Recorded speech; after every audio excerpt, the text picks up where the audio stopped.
Tomo la última frase de María Luisa para el debate posterior, la Biblia, un pretexto. Pero lo que yo quiero destacar para el debate, ¿por qué el tema bíblico interesa cuando se reúnen tres autores? Ya en el campo más filológico, ¿por qué solo tres comedias bíblicas? Es decir, hay que plantearse la importancia del tema bíblico. Con lo cual, eso que decía Norton Fry en la anatomía del criticismo, etcétera, de que todo ya está en la Biblia y todo es después Biblia, bueno, pues quizá en el teatro del siglo de oro no sea tanto, pero en fin, eso después para el debate. Yo no sé si como, no voy a decir panelista mayor, porque eso sería una obscenidad por mi parte, pero si presido la sesión, bueno, pues presido la sesión. ¿Debo hablar o no debo hablar? Pero no voy a ser muy breve, pero no voy a desaprovechar la ocasión de que hay aquí tantos estudiosos del tema aparte de la mesa para plantearos algunas dudas para las que, insisto, no tengo una cumplida respuesta, pero que me parece que son temas apasionantes. Lo anunciaba al principio. Bien, y a la luz de algunas publicaciones mías. En este viejo libro mío, Calderón de la Barca, verso e imagen, doy la relación, es decir, para que veáis el sentido del libro, es siempre un cuadro de Velázquez, de Murillo, de Zurbarán, del Greco, etcétera, y junto a él el texto calderoniano correspondiente, que nos muestra a veces unas coincidencias genéticas, como en el caso de Aquestas las llaves son, en el sitio de Breda, eso sin el cuadro de Velázquez no se explica, y o bien quién influyó en quién, Velázquez en Calderón, Calderón en Velázquez, pero es el caso que Calderón en el sitio de Breda no tenía por qué aludir a ninguna llaves. Ese es el cuadro de Velázquez que está presente ahí. Pero la cuestión es la siguiente, y el problema es el siguiente. Sí, hay unas relaciones textuales que aquí analizo en más o menos 50 testimonios. Adán, Caín, Noé, solo Antiguo Testamento. Noé, Abraham, Melquisedec, Isaac, etcétera. Pero me encuentro con lo siguiente, y ese es el problema. A la luz de estudios de John Eliot, y siempre de cualificadísimos investigadores, de Jonathan Brown, de Checa, Morán, Portús, Julián Gallego, de quien presentamos, por cierto, el homenaje la semana próxima, etcétera, me encuentro con que el imaginario bíblico Antiguo Testamento, estoy hablando ahora en las relaciones imagen-texto, pertenece prácticamente en exclusiva al rey y a la nobleza. Y además recojo aquí algunos testimonios de textos inquisitoriales que sitúan siempre bajo observación el Antiguo Testamento, no el Nuevo Testamento. En contra, y este es el problema que quiero plantearos, en contra, vamos a emplear así esta palabra, la iconosfera popular, el imaginario popular, me estoy refiriendo ahora concretamente a imágenes, magníficamente estudiado por Correa, que fue el director de la calcografía, por Carrete, por Domínguez Ortiz, que incidió en este tema, pues nos encontramos con que en las casas humildes del siglo XVII había también imágenes, estampas, imágenes muy torpes, por eso luego estampa pasó a significar la estampa religiosa, etcétera, etcétera. Pero en el minucioso análisis que ellos hacen, en estas estampas no aparece para nada, y permitidme que lo diga así, el Antiguo Testamento. El problema que estoy planteando ahora es un problema de Antiguo Testamento. Es decir, vírgenes y santos, santos y vírgenes, la Virgen local, a veces ciudades que tienen dos vírgenes, dos patronos, etcétera, etcétera, etcétera. Mucho Nuevo Testamento, vida de Cristo, etcétera, pero prácticamente nada de Antiguo Testamento. Además, y esto lo estudió, me pongo pedante ahora que lo vamos a hacer, pero es para apoyar un poco, Caro Baroja, Christian Cardini, Pierre Rivers, etcétera. La religiosidad popular, hoy ya muy bien estudiada, tiene unas coordenadas precisas, unas coordenadas en las que entra la milagrería, hay un testimonio magnífico que da Bonet Correa, y es que las imágenes, porque así como en la aristocracia puede haber un grado de coleccionismo con un margen importante de lo estético, en lo que podríamos llamar, entre comillas, el coleccionismo de las clases más populares, que no va a ser coleccionismo, hay una practicidad inmediata. Y lo digo en el sentido de que Bonet Correa analiza cómo las imágenes de vírgenes y santos se colocaban junto al pecho. Entonces, claro, nadie se puede colocar las meninas, permitirme esta tontería, ¿verdad?, junto al pecho, o los cuadros del Antiguo Testamento, pero se lo colocaban junto al pecho. Es más, había pequeños altares en las casas. Es decir, entramos entonces en otro tipo de consumo estético, en otro tipo de coleccionismo. Pero lo que me interesa subrayar, repito, es el problema del Antiguo Testamento. Por otra parte, como decía, claro que hay algún caso aislado, que sería la ley que confirma la norma. En las iglesias, en las catedrales, en los retablos, hay mucho Nuevo Testamento, muchas vírgenes, muchos santos, y aisladamente encuentro testimonios visuales del Antiguo Testamento. Por otra parte, lo decía de pasada, el problema de la relación Antiguo Testamento-Inquisición. Y todo esto me plantea una enorme cantidad de problemas, que además obligaría, algo que no he hecho, a estudiar, por lo que decía sobre la cultura, has sido tú, a estudiar los sermonarios. Es decir, es un terreno, no François Cerdán, etcétera, pero es un terreno que hay que explorar, los sermonarios, los manuales de confesores y los catecismos, para ver en qué medida está presente el Antiguo Testamento en toda esta cultura que es la que transmite la Iglesia, etcétera, etcétera. Por de pronto, los problemas que me plantea, y es que a mí sí me interesa la recepción, claro, sí me interesa saber a quién van dirigidas las obras, pues lo formularía en una pregunta muy sencilla, autosacramental y público. Tenemos un elemento que constataría esto y otro que lo negaría, porque he dicho que venía a plantear problemas sin ninguna solución terminada. Por una parte, el diseño espectacular de la puesta en escena de los autos sacramentales apoyaría lo que estoy diciendo. Sabéis que el pueblo aparece de refilón al final en una representación que se hace en público para que lo vea quien pueda, etcétera, etcétera. Pero ahí está el presidente del Consejo de Castilla, el rey, hasta que los Borbones se cargan el auto sacramental, etcétera, etcétera, etcétera. Pero hay algo que lo contradice. Y es que a partir de 1948, pues es un mar de problemas, a partir de 1648, el auto sacramental triunfa en los corrales de comedias como comedia de espectáculo. Y sabemos que hubo autos que llegaron a estar en cartel en Madrid, pero en septiembre, fuera de las fechas del Corpus Iso Octava, llegaron a estar en Madrid un mes y más. Entonces, claro, esto lleva a otra pregunta. Nadie paga porque le lancen un sermón. Nadie paga porque va al auto. Entonces, ¿en qué medida lo espectacular habría que valorar lo que hay de Nuevo y Antiguo Testamento? Bien, y el segundo bloque de problemas. Este, en cierto modo, es más complejo porque nos llevaría a los terrenos de la psicocrítica, que yo no sé qué es.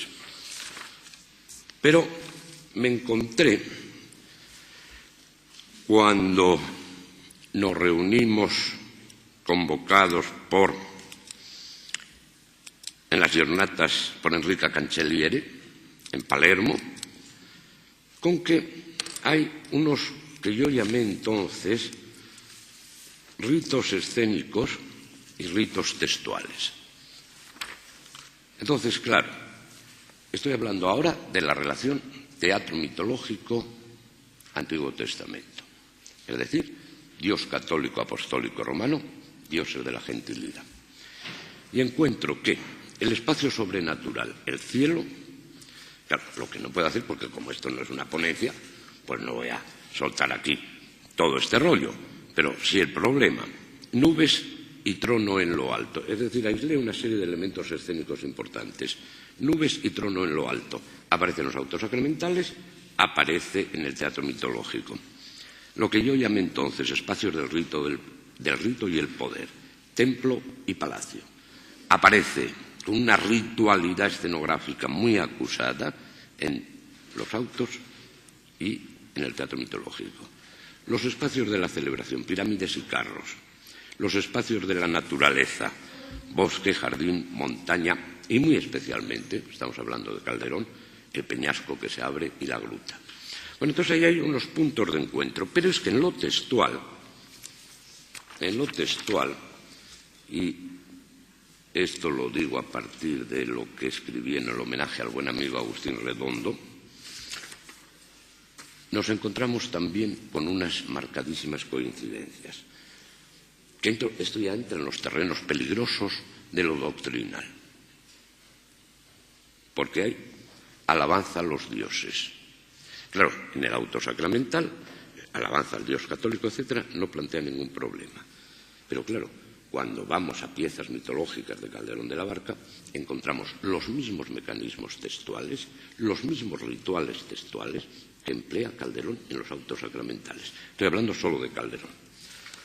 Alabanza a los dioses, algo que me llamó mucho la atención, es que en los autos sacramentales está plenamente justificado, porque se habla del Dios católico apostólico romano. La alabanza asociada al imperativo de acción. Me explico, porque dicho así es de una pedantez insufrible. Lo que quiero decir, en los autos sacramentales, hay aquí un montón de textos de Calderón, se alaba y a la vez se pide, se ordena que se alabe a Dios, que se practique, que se vaya, ta. Pero claro, el problema surge cuando eso mismo se emplea en comedias mitológicas, pero aquí no se trata del Dios católico apostólico romano, sino de Júpiter, Juno, Minerva, etcétera, etcétera. Hay otros, los imperativos que acabo de mencionar. Las explicaciones, y con esto termino porque no quiero tampoco abusar yo y darme yo otras prerrogativas. En el auto sacramental, las explicaciones no han desaparecido, es decir, no está el pastor que sí, no está el pastor que explica, etcétera, etcétera, pero está el coro y hay otros elementos que explican. Bien, el teatro mitológico, que plantea el mismo grado de complejidad que el teatro bíblico, tiene también una serie de explicaciones y a veces por los mismos mecanismos del coro, etcétera, etcétera. Bueno, sí hay una serie de puntos importantes de encuentro en lo escénico y en lo textual. Las dudas que a mí se me plantean, quizás sea mejor no planteárselas y ya está, sin ser partidario de la psicocrítica, que no sé bien qué es. ¿Qué puede haber en el subconsciente en estos encuentros de dioses? Aunque claro, es obvio que Calderón no tenía en su casa un altar a Júpiter, a Venus no lo sé, pero a Júpiter desde luego que con toda seguridad no. Y el coleccionismo particular de Calderón, que estudié en otra ocasión, demuestra que no. ¿Qué puede haber en eso? Es más, ¿qué puede la receta, que es lo que planteaba antes a propósito de mis colegas, qué puede la receta de espectacularidad frente a la ortodoxia? Es otra pregunta. Es decir, el teatro exige una espectacularidad. Cuando al fondo está la ortodoxia y viene la espectacularidad, ¿qué puede la receta de espectacularidad frente a la ortodoxia? El teatro frente a la doctrina. ¿Cómo eran recibidas estas confluencias o no eran recibidas de ninguna forma? En definitiva, decía, un mar de dudas que me plantea, por una parte, la relación entre el imaginario textual y el imaginario visual, y por otra, las confluencias de dos ritos, el escénico y el textual, en Calderón de la Barca. Yo, por mi parte, he terminado, y entonces ya podemos iniciar el debate de la mesa y podemos iniciar el debate con vosotros. Muchas gracias.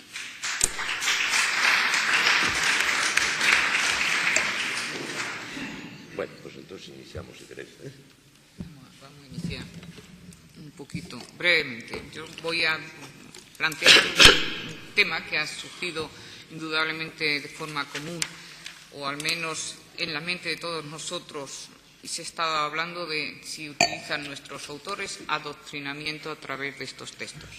Entonces me van a permitir que piense que al menos en Felipe Godínez no solamente le mueve a adoctrinar, sino que hay unas vivencias personales que indudablemente él pone sobre la mesa porque le es privativo para él, tiene una prioridad en su vida. Y voy a utilizar unas palabras, voy a utilizar las palabras de don Gregorio del Olmo, que vienen indudablemente en la biografía, en el que le quites el tuyo, que estoy hablando yo, José María. Vale. Pero yo no sé de estas técnicas, ni del PowerPoint. Aquí está joven. Decía y repito que las palabras de don Gregorio, cuando yo las leía, pues me han servido para corroborar lo que sigo pensando que hizo Felipe Godínez al utilizar el tema de la reina Esther. Ha dicho don Gregorio que hay ciertos autores en donde se les ve que hay una profunda simpatía que liga la experiencia espiritual con la experiencia poética. Esas son sus palabras. Y yo lo único que les digo, que esto es justo lo que hubo de sucederle a Felipe Godínez, porque hubo unas razones vitales, hubo unas razones familiares e históricas, donde hubo de vivir una experiencia espiritual un tanto particular, porque ya saben ustedes que practica una religión, un canon que está alejado de la época al pertenecer a esa familia con una larga tradición judaica. No solamente Felipe Godínez, hay tíos, hay parientes muy cercanos que van a ser también procesados, que tienen más o menos arrepentimientos y conversiones, pero que es la que le impulsa esa experiencia religiosa a encontrar en la Biblia, fundamentalmente en el Antiguo Testamento, su referente inmediato. Esa formulación dramática primera, para muchos indudablemente heterodoxa, y ese profundo sentimiento religioso es el que va a trasvasar a la forma poética de la palabra, va a adoptar su peculiar escritura dramática. Pero después le sucedieron cosas, como he comentado, ese auto de fe y ese sufrimiento que le hubo de ocasionar el auto de fe y, desde luego, una vergüenza pública a la que fue sometido, pues le hacen cambiar, indudablemente, le hacen pensar y acercarse a esa materia bíblica, indudablemente de forma diferente, porque ya nos plantea se acerca más, pretende acercarse más de una forma ortodoxa a esa misma materia bíblica. Pero después hablaba José María, y con ello termino, que hay también algo de teatralidad. Es que, primero, Godínez elige el libro de la reina Esther porque, al fin y al cabo, se está ensalzando su persona y toda su raza.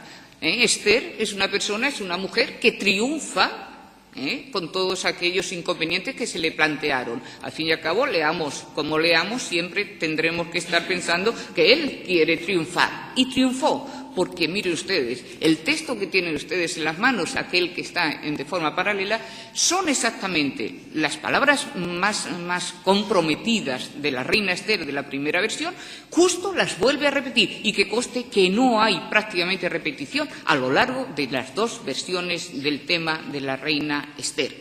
Y termino, pero él supo perfectamente, porque también era un dramaturgo, también fue un dramaturgo, a menos de los muchos que tiraron del carro de Lope de Vega, porque no fue solamente la cartelera teatral rellenada con temas o con obras de Lope, sino que hubo mucha otra gente que le ayudaron.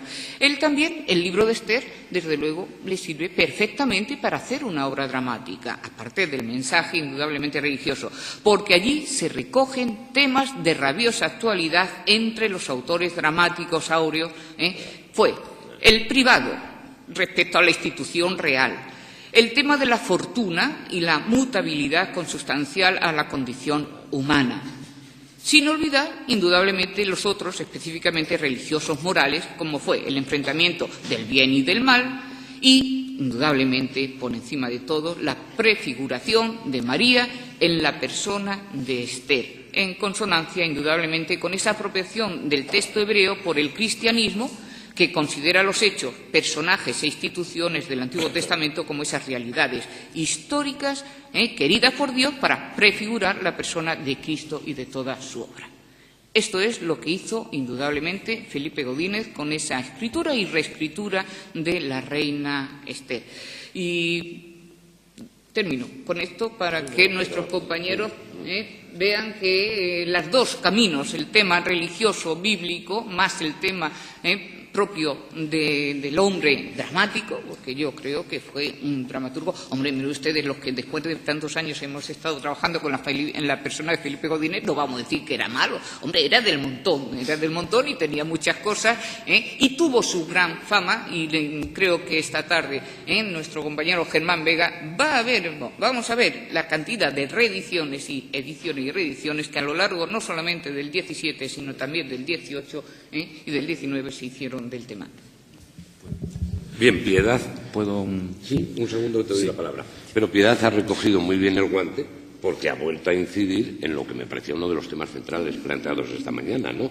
La Biblia al servicio de la causa, al servicio en este caso de una causa personal del problema de Godínez.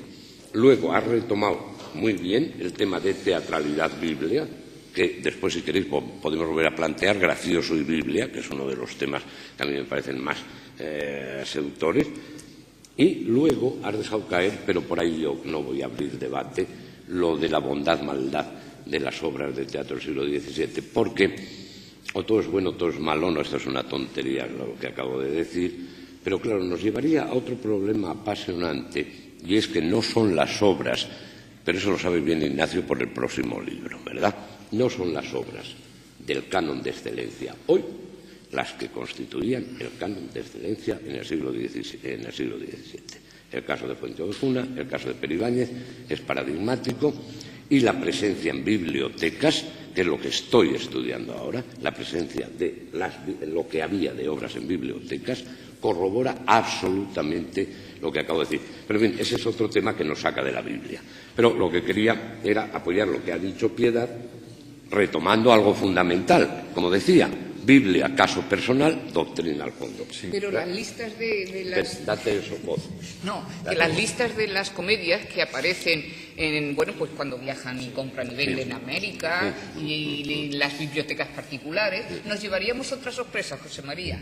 Sí, que los documentos están ahí. Pues eso estoy estudiando ahora, hijo. Aparte de 100 inventarios. ¿Qué me vas a decir? Aparte de 100 inventarios.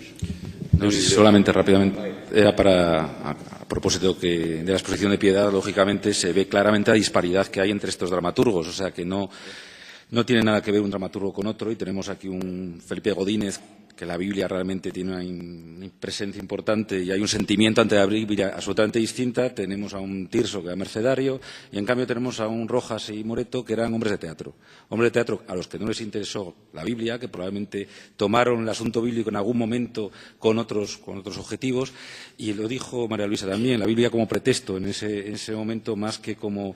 Y además apuntalan sobre todo los ingredientes de sus obras más teatrales. En el caso de Rojas, los trabajos de Tobías, la espectacularidad de los dos tablados, la intriga amorosa en el triángulo amoroso entre Sara, Tobías, hijo, y un personaje que no está en la Biblia, que es Joseph, que trae Rojas. Bueno, Lope también está, pero trae Rojas para hacer ese triángulo amoroso. Es decir, que lógicamente están creando más, tirando hacia la comedia de capa y espada, creando esa intriga amorosa, y la Biblia es un mero pretexto. En estos dos, yo creo, los veo con diferencias claras, no digamos con Godínez, pero también con Tirso, con Calderón.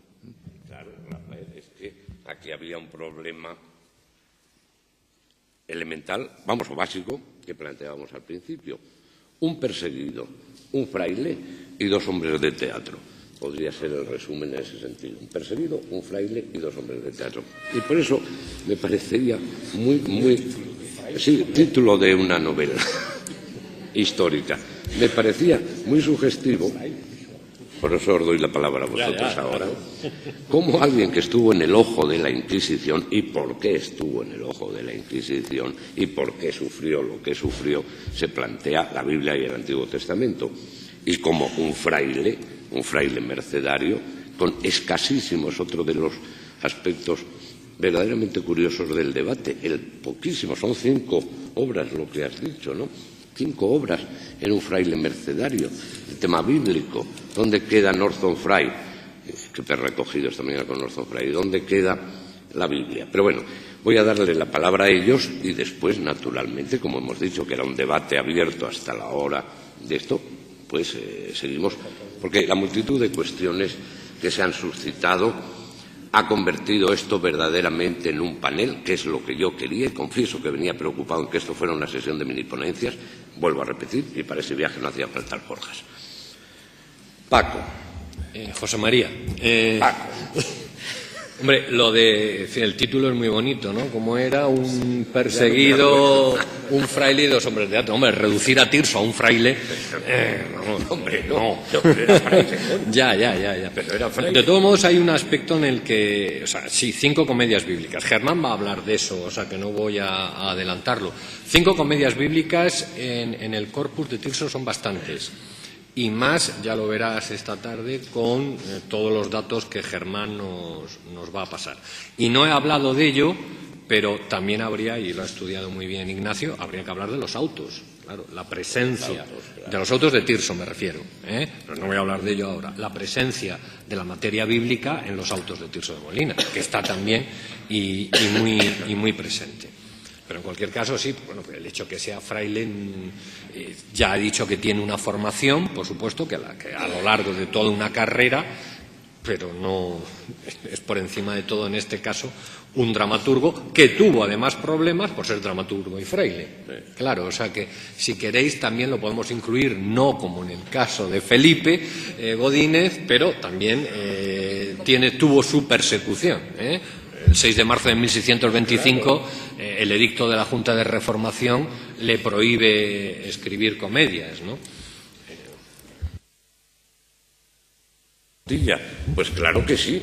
¿Cómo vamos a reducir a Tirso a un fraile? No, pues sí. A un fraile mercenario. Pero es que tú mismo has recogido el guante y has planteado lo esencial. Fue perseguido por ello. Sí. Entonces no entran, a mi entender, en el mismo saco Godínez y Tirso que los otros 2 dramaturgos, que en lo que yo sé, no lo sé, por eso os lo pregunto. No sufrieron persecución por el Tribunal del Santo Oficio, ¿no? No, Tirso tampoco, Ni fueron... No, pero tuvo una causa, ya lo sé, y será que se debió todo el proceso, ¿verdad? O sea, son, en lo que yo entiendo, posiciones distintas, aunque todos sean evidentemente dramaturgos. Bien, María Luisa. No, yo lo que quiero es oír al público. Yo no quiero hablar. ¿Qué ha pasado?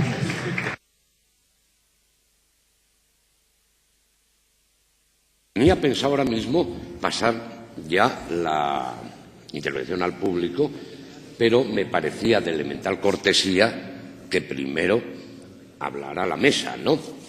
Entonces, por orden, usted, o sea, pero algunos sé cómo se llaman y otros no. Venga, yo te digo. Pero ya no sé en qué orden, porque habéis levantado todos la voz. Usted ha sido la primera. ¿Quién es? No, espere, que lo voy a anotar. Isabel. Susana. Juan Oleza también. Juan. Germán también. Y Germán, no estabas apuntado. No estabas apuntado. Isabel, Susana, Juan. Teresa. ¿Y quién es esta? Y Germán. Bueno, de momento basta, luego ya abriré. Teresa también. Teresa, que estás ahí. Luego ya abriré otro turno. Venga, porque si no, nos vamos a ir de la hora. Tanto la profesora Bolaños como el profesor Florí han enunciado unos temas que me gustaría que, por favor, hicieran un poquito más de incidencia. La profesora Bolaños ha hablado de la santidad, el tema de la santidad en Esther, y me gustaría que nos informara un poquito acerca del tema. Y el profesor Florí, si le he anotado bien, ha hablado de un posible objetivo de adoctrinamiento en las comedias bíblicas de Tirso. Si podrían avanzar un poquito. Bueno, antes de darle implicados, pido que tengan ustedes en cuenta que, según la organización, esto tiene, ya está bien porque hemos empezado, tiene que terminar a las 2. Es decir, que lo que no entiendo que nos llevaría multitud de tiempo es pedir amplificaciones de lo que se ha expuesto, etcétera, o debate. No, si no lo digo en torno a su intervención, ¿verdad?, sino a las que van a venir, que a las 2, según me comunican, hay que terminar.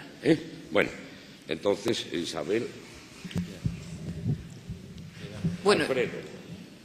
Contesto rápidamente. Solamente decir que una de las novedades, de las muchas cualidades que presenta Esther, Biblia, que se leerá en su momento en estas líneas, Biblia y en manos de Felipe Godínez, la única gran novedad que presenta es que, desde luego, en manos de Felipe Godínez la hace santa.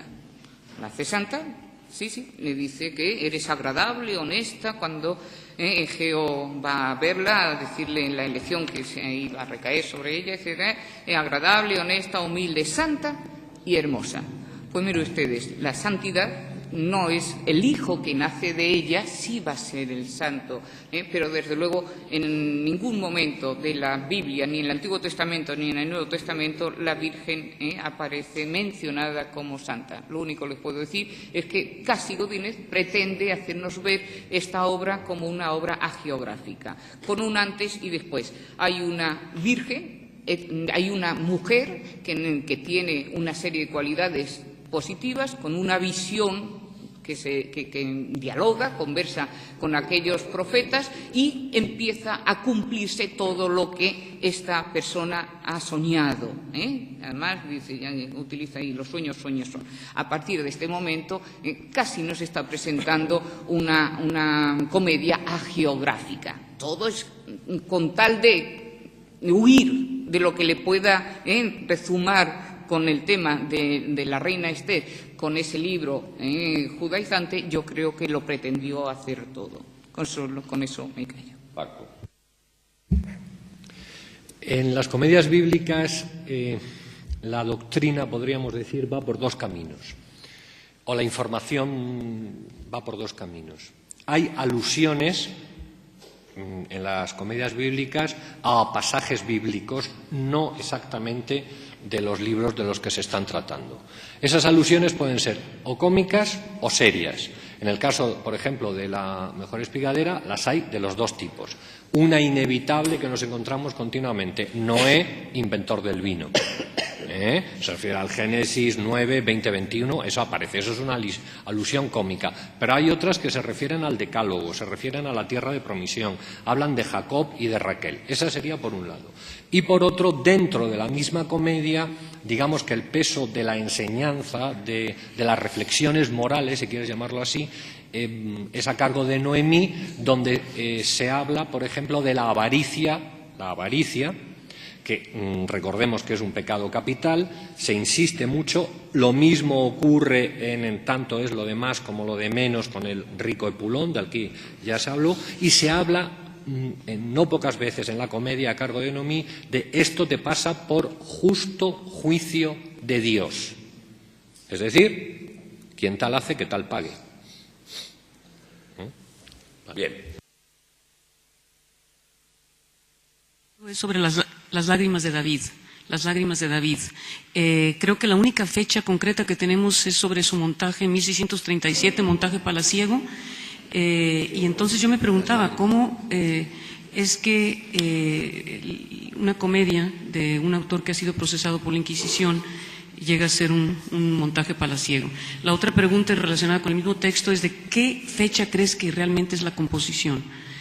¿Antes o después del proceso? Creo que te oí decir 1613 y me parece, creo que tú te acabo de leer, Piedad, y también a Germán. Creo que no dabas una fecha anteriormente de composición de 1613. Bueno, esa es la problemática de las fechas y cómo es que llega a ser un montaje palaciego. ¿Cómo nos podríamos explicar que una comedia de un dramaturgo procesado llega a ser una comedia palaciega? Susana, yo ahora mismo, pues la verdad puede ser, yo tenía aquí anotada 1613, pero puede ser que haya sido una errata, que me haya confundido, vete tú a saber, es decir, no te puedo decir.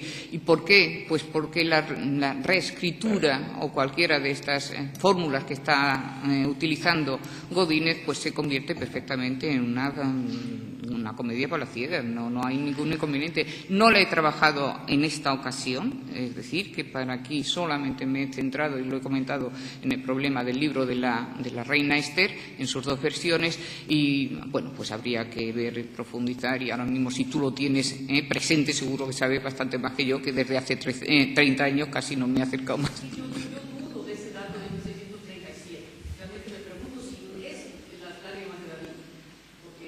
No lo sé.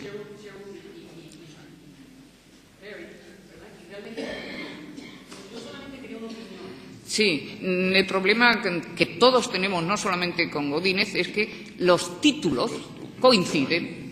perfectamente en tantas ocasiones procedentes de diversas obras, es decir, que no creáis que... Y a partir de aquí, ¿cuál es la que estaba en cartel? Coincide con el mismo título de una de nuestras obras que estamos estudiando, pero ¿quién apuesta porque era aquella? Es una suposición, solo y exclusivamente. Joan. No sé si se Sí, oirá. yo desde luego, como Paco, eso del converso, el fraile y los dos hombres de teatro me parece un desacato contra los frailes que escribieron teatro y que lo hicieron muy teatralmente y muy profesionalmente como dramaturgos. De Lope a Tirso a Calderón, nada menos, fueron frailes según esa definición y fueron dramaturgos según la mía. Pero aparte de esto, a lo mejor es que hay otra explicación. A lo mejor es que la explicación no va en el sentido de los individuos y de la calificación de los individuos, sino en el sentido de la relación con la sociedad. A lo mejor, y eso es algo a que os invito a que lo consideréis, a lo mejor lo que cambia no es que pasemos de un fraile a un dramaturgo. A lo mejor lo que cambia es que pasamos de una época a otra. Si os dais cuenta, no solo las intervenciones vuestras, sino la anterior de Evangelina Rodríguez iba también por el mismo sentido.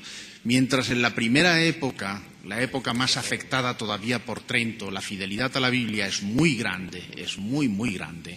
En Lope, falta saber qué es lo que dirá Marutxela esta tarde sobre Mira Amezcua, pero en Lope, en Godínez, es decir, los dramaturgos de la primera generación, en Lope, en Godínez, en Tellez, la fidelidad a la Biblia es casi al texto bíblico es casi una instrucción, forma parte del programa teatral. Mientras que, por el contrario, como nos ha explicado esta mañana Evangelina y como han dicho después María Luisa y Rafael, en sus autores esa fidelidad se ha relajado muchísimo.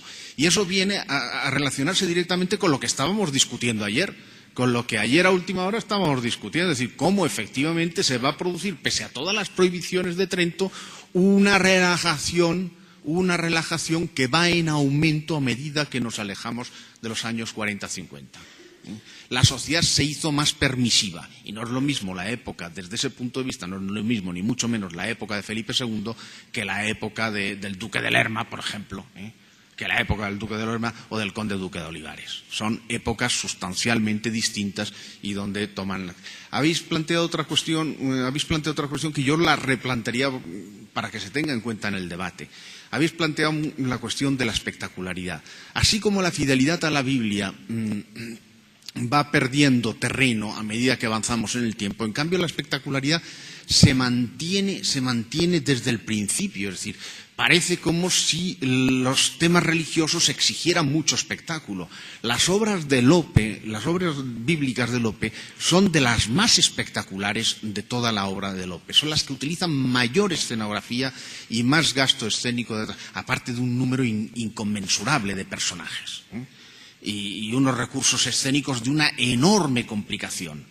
Me pregunto, y lo relaciono con algo que habéis tocado.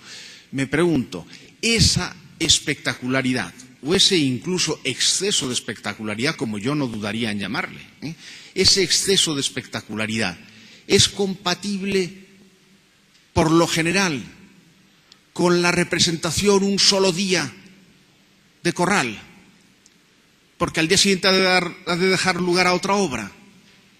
¿Es posible montar esa complejidad de escenario, con esa complejidad de personajes, en un día laboral, en medio de la semana, y haciendo todo ese enorme esfuerzo solo para una obra? Hoy en día las compañías nos dirían que ni hablar. Hoy en día, entonces no lo sé y lo pregunto. Es que, y lo habéis suscitado vosotros, es que realmente ese teatro puede explicarse exclusivamente como teatro de corral. ¿No tendría que ver a lo mejor como las piezas de las vidas de santos con determinadas festividades, con determinados momentos, podrían ser en el corral, por supuesto, pero con determinados días del calendario en que eso se representara de una forma especial y en que hubiera el tiempo, la dedicación y la posibilidad de tiempo, dedicación y esfuerzo para hacer esas obras, algunas de las cuales, por otra parte, como se ha dicho ya aquí, alguno de vosotros lo ha dicho, eran cíclicas. Eso hay que tenerlo en cuenta. Intervención de orden práctico. Según los organizadores, nos quedan 5 minutos para el restante debate. Pero quiero apostillar algo a lo que ha dicho Joan. Desde luego que hay que ahondar, y eso los historiadores recientemente, si habláis todos no se oye nada, están insistiendo mucho en ello, en ser lo más certeros posible en la periodización, y de eso Marc Bis lo hizo magníficamente, en los problemas de periodización y de los cambios. Pero eso no obsta para que Tirso fuera un fraile mercedario y Godínez un perseguido por la Inquisición. Absolutamente. Quiero decir que hay explicaciones de tipo cronológico, todo lo que queramos, pero que la situación era distinta desde luego. Y respecto a la organización, si, según yo tengo anotado aquí, nos quedan, ya no sé dónde está, pero por aquí estará. Los nombres aquí. 4 palabras todavía. Bueno, Joan no, porque ya he hablado. Germán, Teresa y Alfredo. Bueno, la organización. 10 minutos. Me concede la organización 10 minutos más. Entonces doy. No, todavía tenéis que contestar algo, decir algo a lo que ha dicho Joan o no, o qué. Yo sí quiero. Me parece siempre excelente casi todas las cosas que suele decir Joan, pero admitida la necesidad de apurar en los cambios y en la periodización y en todo lo que ello supone, insisto en que no es igual la condición de cada uno de los dramaturgos y que ello evidentemente afecta a su obra, afecta a los planteamientos y afecta a la forma de resolver escénicamente algunas cuestiones. En cambio, lo que ha señalado de la espectacularidad, la pena es que este es un debate ya cerrado, pero me alegra todo el debate que está suscitando, ¿no? Lo de la espectacularidad me parece absolutamente clave para explicar muchas de estas cuestiones. Y lo que has dicho respecto a lo cíclico me parece fundamental para entender algunos planteamientos centrales. Ahora, veo también una cosa, pero yo no lo quiero volver a suscitar, porque si me acaba de dar la organización 10 minutos más, esto sería ya para largo. El problema Antiguo-Nuevo Testamento. Pero, bueno, para el público ya. Bien, Germán. Bien, pensaba intervenir para una cosa menor, pero ha surgido la pregunta de Susana, que ha contestado Piedad. Mi opinión sobre este punto, sobre la fecha de Las lágrimas de David, que es una obra clave, es la mejor obra de Felipe Godínez. Esa obra por la que merece ser considerado un buen dramaturgo, ¿no? Es decir, si Lope tiene 300 y pico comedias conservadas y hay 30 buenas, podemos permitir que a un dramaturgo con 21 comedias tenga 2 o 3 buenas, ¿no? Y Las lágrimas de David es una buena comedia, como lo es Amán y Mardoqueo, como es Los trabajos de Job. Esas 3 comedias sí que merece la pena leerlas de Felipe Godínez. Bueno, Las lágrimas de David yo creo que es de 1635, porque Las lágrimas de David es una comedia escrita en la etapa madrileña. El problema es confundirla con una que se cita en el proceso, en una de las relaciones que da cuenta del proceso inquisitorial de 1624, donde se habla que fue autor de comedias como La reina Esther y El arpa de David. No menciona la lágrima de David, sino el arpa de David. Evidentemente, Las lágrimas de David no está escrita antes de 1624 porque métrica, temas dominantes en Godínez claramente son de los años después del proceso inquisitorial. Hablaba Piedad, y en eso sí quería intervenir, hablaba de Piedad muy bien de cómo la Biblia es aprovechada para adoctrinar, pero en lo que le interesa, ¿no? Godínez tiene un elemento añadido. El elemento añadido puede ser aquello que no está en los textos bíblicos y se añade, decía Oleza muy bien, que se añade muy poco en las comedias bíblicas, se añade muy poco de propia cosecha. Pero sí lo que se hace es insistir sobre cosas que pueden estar larvadas o apuntadas en los textos bíblicos. Y hay un aspecto en el caso de Godínez muy claro en las bastantes comedias, porque está también El primer condenado, otra comedia bíblica después del proceso inquisitorial. Hay un tema en el que insiste especialmente, y es el de la misericordia y el perdón. Las lágrimas de David de 1635, efectivamente representado en la corte en 1637 como función ordinaria, no es un espectáculo cortesano, es una función ordinaria en las habitaciones de la reina. Esa comedia habla de las lágrimas que llora David para conseguir el perdón y Dios le perdona. Habla también de las lágrimas, maravilloso, y por eso digo que es una buena obra, habla de las lágrimas que derrama David para conseguir a Bersabé y esas lágrimas del perdón del final, con la que se cierra cíclicamente el tema de las lágrimas, el motivo de las lágrimas. Bien, esa comedia de lo que trata es del perdón. Lo mismo que Amán y Mardoqueo. El Amán y Mardoqueo, que no es la reina Esther, sino muy diferente. Yo no la consideraría una reescritura. Son dos comedias diferentes. Aunque coincide este aspecto, sí. Sí. Efectivamente, lo que tú nos has presentado de la reina Esther como prefiguradora de la Virgen María está en las dos, a pesar de que efectivamente consta en el proceso inquisitorial, a juzgar por lo que el relator tomó, porque lo que conocemos de ese proceso son cosas que un relator, el encargado de hacer la relación, tomó. No está todo y eso está simplemente sintetizado. Y menciona efectivamente este pasaje de la reina Esther. En lo que se insiste sobre todo es que en el perdón. Y el primer condenado es Caín. El primer condenado es Caín porque se empeña en no ser perdonado. Toda la obra está permanentemente hablando del perdón, pero él insiste en no pedirlo, en no conseguirlo. Bueno, la cuestión está en que Godín está diciendo a sus contemporáneos: he sido procesado por la Inquisición, todo el mundo lo conoce, soy efectivamente judío, eso no es buena cosa para relacionarse en la corte. Sin embargo, leed vuestros textos, leed los textos en que basáis vuestra religión, hablan del perdón, de la misericordia, y yo la estoy pidiendo. Yo creo que es eso, lo dicho muy sencillamente, muy llanamente, lo que hay. Y una mínima intervención para María Luisa, que se merece que la saquen un poco del desasosiego, del Matos, contribuyendo con la única comedia que el pobre Moreto iba a hacer solo de las comedias bíblicas, la cena del rey Baltasar. Los 6 últimos folios de mano de Matos. Bueno, si leemos a Paz y Melia, y está en la red ya, en la Cervantes Virtual ha colgado ya el famoso catálogo de manuscritos de la Biblioteca Nacional, está lleno de letra de Matos. Ese Matos en realidad es el pseudomatos. Ese pseudomatos, habla muy bien de ello Manuel Sánchez Mariana, ha descubierto que lo que Paz y Melia le pareció la letra de Matos en realidad es un copista que tenía una letra que se parecía a la de Matos. De manera que esa obra tiene toda la pinta de ser efectivamente solo de Moreto. Con lo cual, Germán, una nota breve apostilla, algo significa la biografía de Godínez en la historia de su teatro. Bien, Teresa, porque ya estamos en la recta finalísima, y luego Alfredo. Yo simplemente querría añadir un pequeño detalle, y es que Rojas y la Biblia son incompatibles. Es decir, Rojas no tiene absolutamente ningún interés por la Biblia. Si él escribe una comedia bíblica, como muy bien sabe Rafa, es porque se la encarga el Ayuntamiento de Toledo para el Corpus Christi del año 40.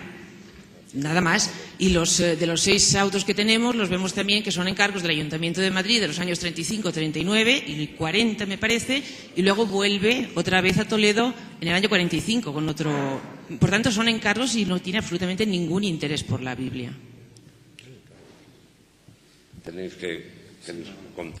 No, estoy de acuerdo. Funciona por encargo y sobre todo los autos es evidente. Por eso no solo hizo cuando tuvo ocasión de meterlos en el Ayuntamiento de Madrid, de representarlos en Madrid.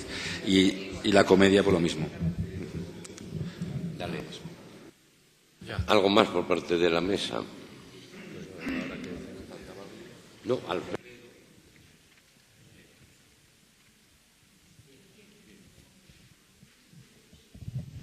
Sí, gracias. Yo no creo que haya nada gratuito ni inocente en las intervenciones de los autores ni en los planteamientos. En algunos casos es más evidente, en el caso de Godínez está claro, y en el caso de Tirso yo creo que también, por otras razones. Ahora, mi pregunta es esta. Siguiendo un poco por la línea que utilizaba Joan Oleza, en esa especie de desaceleración, por no decir crisis de la ortodoxia, que se produce cuando poco a poco una especie de relajamiento de la calidad ortodoxa de lo que los escritores están haciendo, están planteando, están predicando, ¿hasta qué punto hasta qué punto la mitología bíblica o la mitología cristiana no acaba fundiéndose en una especie de modelo general utilizado también cuando se emplea la mitología grecolatina.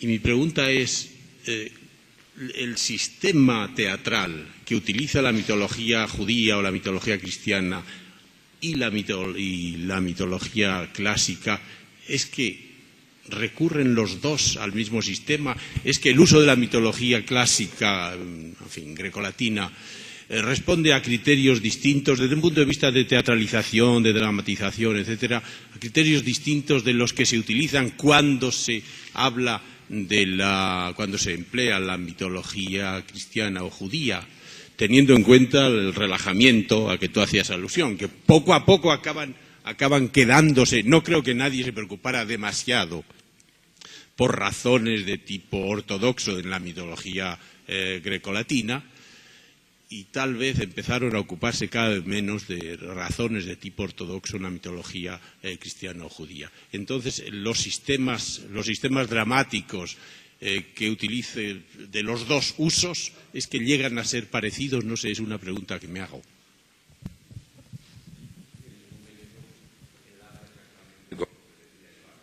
Y el problema de la espectacularidad. Entonces, yo tenía aquí una cita que no he leído, del Tribunal del Santo Oficio, donde leemos, es una cita muy breve. Dice: la pintura mitológica era objeto de vigilancia por parte de las autoridades eclesiásticas, pero muestras se localizan en las capas más altas de la nobleza hasta alcanzar a la capa real. Francisco Pacheco, el gran pintor, y esto es un dato fundamentalísimo, se mostró muy severo hacia ese tipo de pintura, como lo atestigua el hecho de que en su testamento manifiesta que poseía unas láminas grandes de Venus, pero para su tranquilidad ordena que la entreguen al Tribunal del Santo Oficio. Es decir, aquí es que se encabalgan una multitud de problemas. Inquisición, mitología, Inquisición, Antiguo Testamento, periodos de la historia, muchas cosas para ningún tiempo ya. Lo que apuntaba magníficamente Joan, la evolución, las etapas de ese posible relajamiento. Pero claro, ese posible relajamiento no es una cuestión para tratar aquí ahora ligeramente, sino que hay que analizar los procesos inquisitoriales, hay que analizar la documentación inquisitorial para ver hasta dónde llega ese relajamiento y si hubo o no hubo ese relajamiento. Quiero decir que de repente se nos ha cruzado todo.